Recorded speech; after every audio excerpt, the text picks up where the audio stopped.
Robert Sarkis. Hey, Robert. What affiliate are you with? I'm with Southwest and Central Florida, Okay. which is the West Coast of Florida. Okay. And I was... Do you work with the guy with the ponytail? That's what I forget his name now. So he's the other guy. So he's the other Florida guy. Florida. Okay. But so our affiliate is the West Coast of Florida, but we're about to... There's probably going to be 2 affiliates in Florida, so ours will be the one on the West Coast. Oh, so some are going to merge together? Like, And I was telling you that our affiliate right now goes up to 16 weeks. The affiliate that we're about to merge with in Orlando goes up to 22.6.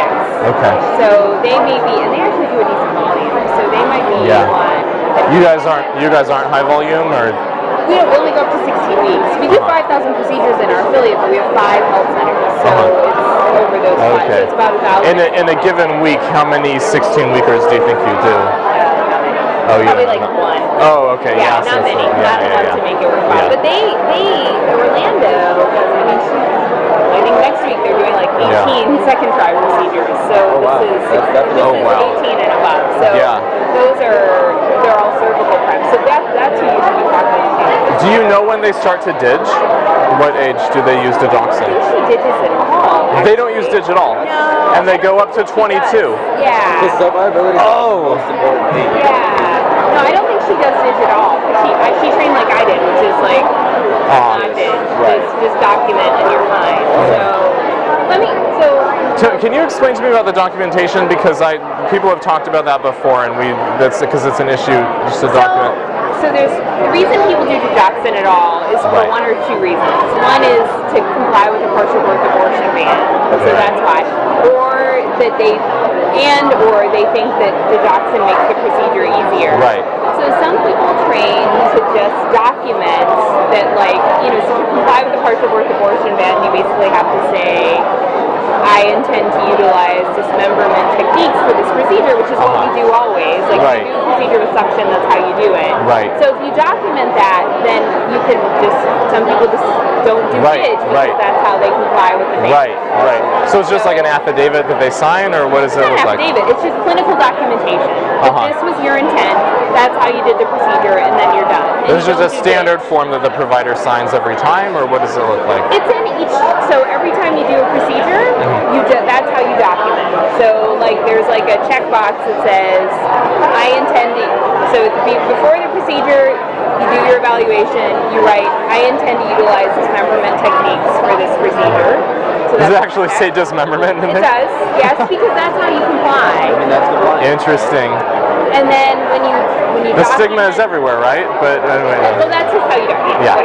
So, and then when you document, if you use forceps, you say that you use forceps and extract, or you say that you use suction, in which case you can't suction the entire pregnancy in one time. So that's how you. So you either use suction or you document that if you use suction or you use forceps that you extracted the fetus in multiple parts, and that's how you comply. Or you do dig and stop the cardiac activity before the procedure. Got it. So I trained to just do the documentation and not do the Excellent. And how far? I think that Mary also does it that way. And how far do you go up to 16 weeks? Our affiliate goes to 16, but the affiliate we're about to merge with, which is Orlando, goes up to 22.6. And so if you have that documentation, you can convert to breech beforehand and all of that, and still. You don't really convert to breech. I mean, you just do the procedure. It's not.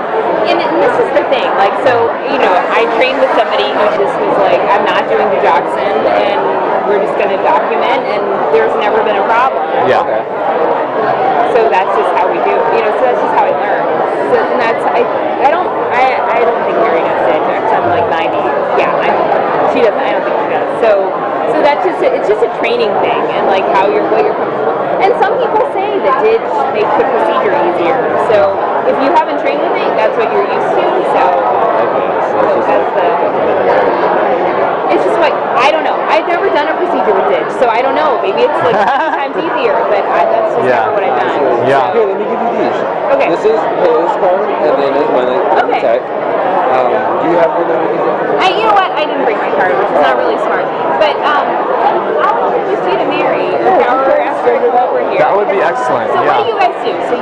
So take we the would, tissue yeah, and we what would do you send do? a technician out to your site. Okay. They would kind of set up in the path lab. They just need a little In space Florida, to, right? yeah, Like to in Orlando. receive the specimens, and then they do their dissections, package it up, ship it off to the researcher. Okay. It's very simple. Okay. It sounds complicated, but it's really very Yeah, simple. so like Okay. for instance, as I tell you, like I go in there, get a consent, you know, after the floater, and then you do my thing and just get out of your head.